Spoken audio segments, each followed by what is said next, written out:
Peggy 3.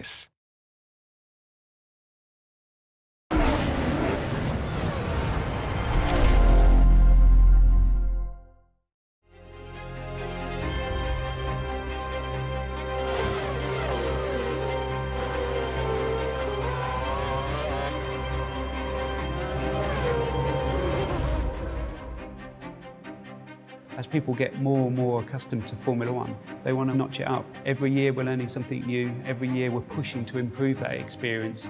2012 is really responding to what the community has been talking about. Some of the feedback we had suggested that people only picked up F1 and put it in their machines when they had a solid couple of hours to play. So we wanted to come up with some new game modes, some new challenges that people can put on when they haven't got quite so much time to spend.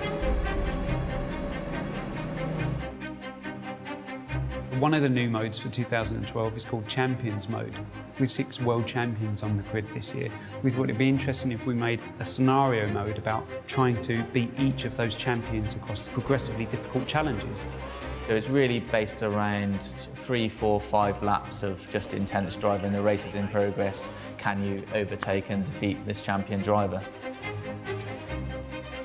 This is about trying to replicate that career experience that you had over a number of seasons in our previous games into a kind of condensed format. It's a 10-race season and it's a little bit more sort of arcade-based, so you sort of challenge rival drivers, and if you defeat them a couple of times then you steal their seat and you progress up through the grid. We spent a lot of time working on new modes, but we also wanted to inject some new ideas into the normal career mode. We've made more of the press clippings and more of the world around Formula One, so you're going to start to see more involvement from team bosses and engineers and key people within the teams themselves. And I think when people have got a nice bit of time and they want a single-player experience, you still can't beat that career mode. Multiplayer is a huge part of racing games, of the racing experience, that sort of will to compete against other drivers. So we've got lots of different game modes to cater for how much time you've got to race online.